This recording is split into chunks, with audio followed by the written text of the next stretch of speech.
Tate, can you hear us?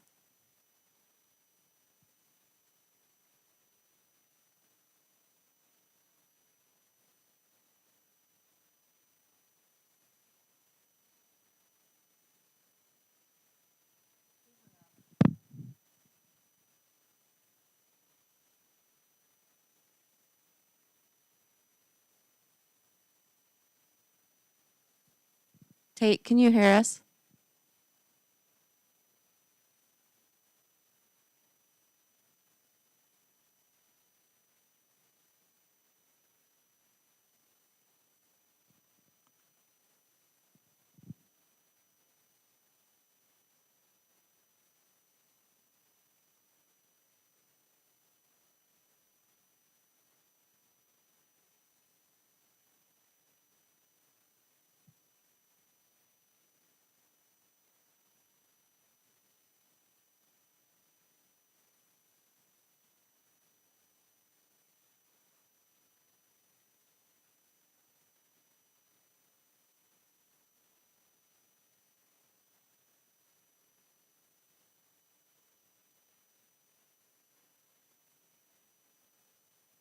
I don't know why it's so quiet.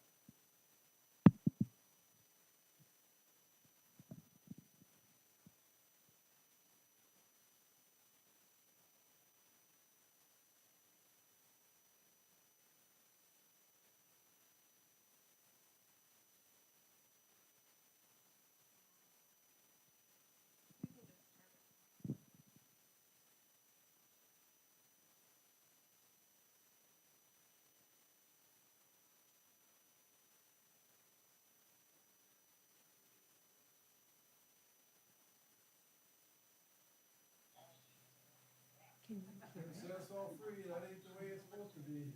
A little bit. No, we'll just do it, we're only gonna be Yeah, we here 10 can- minutes. Yeah, we can hold him up to the mic if he. Yeah, just hold it up to the mic. Okay, yeah, our positions are reversed tonight. Not very often I make eight people listen at the same time. Here we go. Ready? Ready. Call Williams County Planning and Zoning Commission to order. Roll call, please. Mark? Here. Sherelle?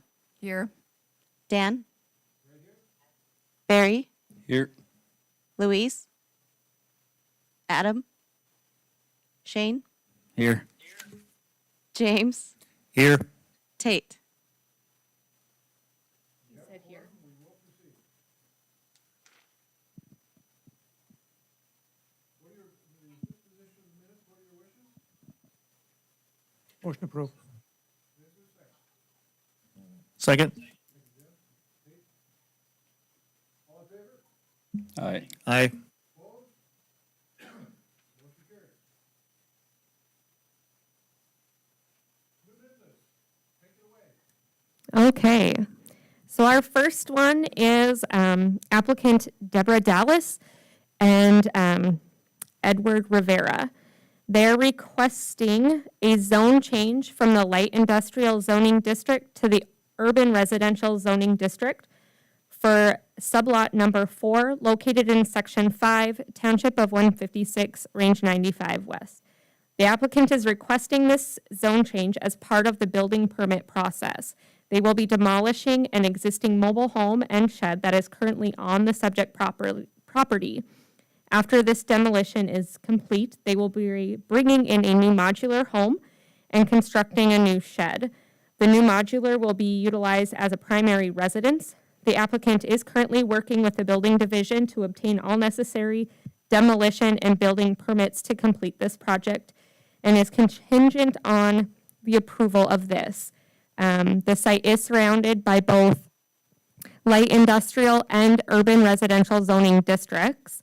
It's approximately 2.38 acres, and access to the property is off of State Highway 40. The township, at the time that I did the staff report, had not gotten back to us, but they have since done so and did recommend approval.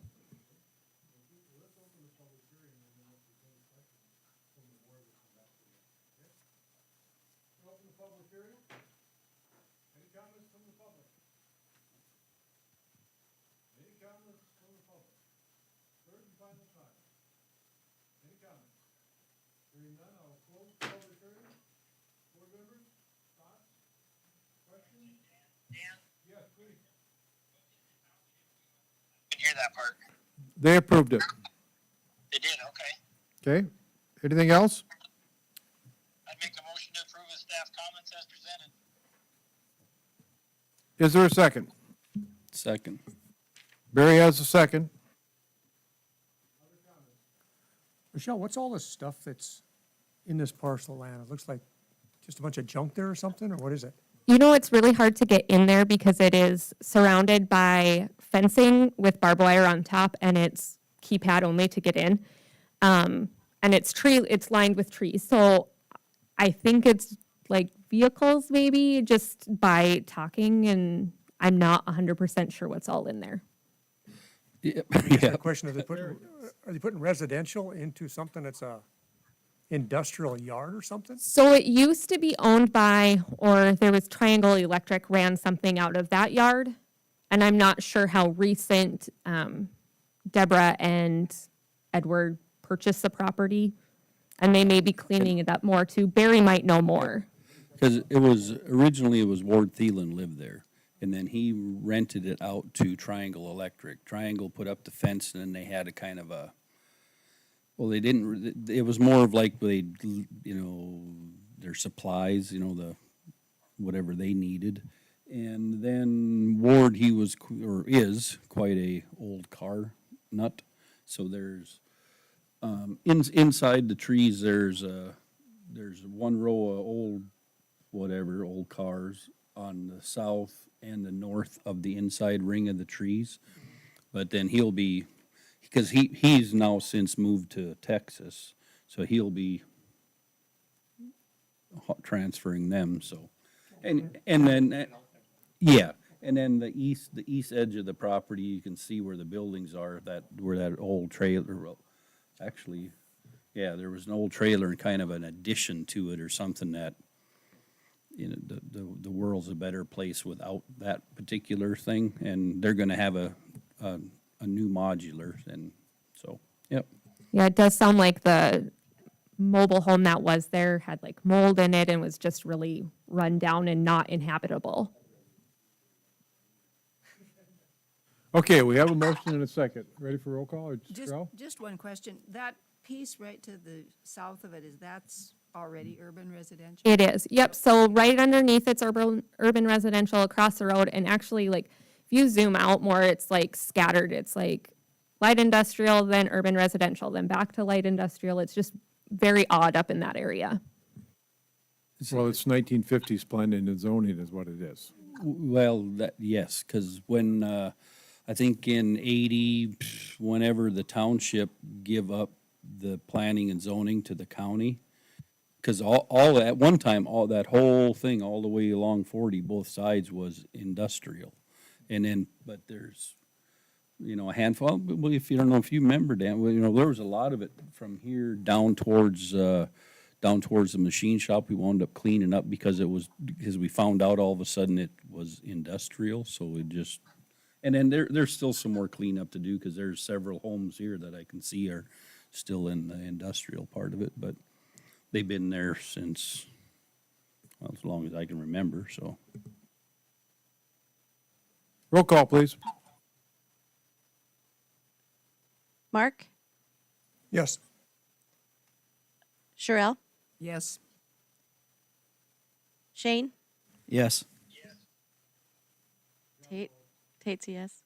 James? Yes. Barry? Yes. Dan? Yes, motion carries. Thank you. Item number 2. Okay, so the second one is LU-0021-23, which is Jake Borson, who is requesting a variance for the front and section line setback requirements within the urban residential zoning district. The required front setback from the property line is 50 feet, and the required setback from a section line or from the center line of a road easement of a designated county, state, or township road is 133 feet. The applicant's variance request is for a reduction for the front setback to 38 feet from the required 50, and from the section lines of to 82 feet from 133. This is for Lot 2 of Block 1 of Windsong Country Estates. And the request, it does not qualify for our county administrative variance process because the setback reductions are larger than what is allowable during that process. And purpose of this reduction is so they can build a detached garage to the west of the present home. Similar variances have been requested in the past and approved within that subdivision. Also, just kind of a little more, he's in a very unique situation because he has a section line on both the north and the west of the property. So when looking at this property, the only buildable portion on his property, if we follow the setback, is right where his home is. There's nowhere else you can build on that lot. When the subdivision was originally platted, we were still using the 1987 ordinance. So it's been around for a little while, of course. Normal urban residential setbacks are 50 for the front, 10 for each of the sides, and of course, section line would be 133 feet, so.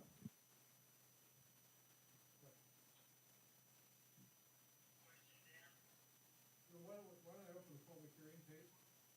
We'll do that. Okay. We'll open the public hearing. Any comments from the public? Any comments from the public, third and final time? No comments from the public. Close the public hearing. Okay, Tate, go ahead. I think we've allowed this, some of the setback, to lower those setbacks in some of this subdivision in previous meetings, if I recall. Yes, that comment was made, and it's really no fault of his own Great. that they're in this position.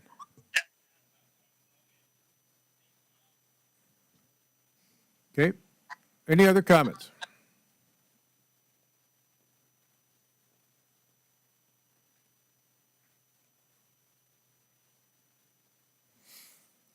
Ma'am, do you have a comment on one of the applications tonight?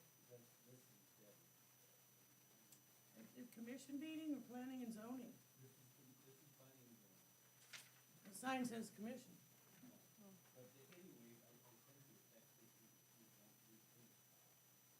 Oh.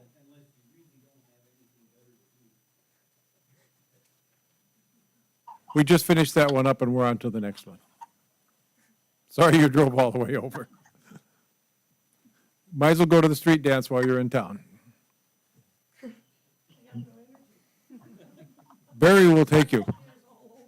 Barry will take you over. Make a motion to approve with staff comment. Okay, we have a motion to approve with staff comments. Is there a second? Tate's got the second. Any other discussion? Roll call, please. Sherrill, Yes. Shane, Yes. Barry, Yes. James, Yes. Mark, Yes. Tate, Tate? Dan. Yes, motion carries.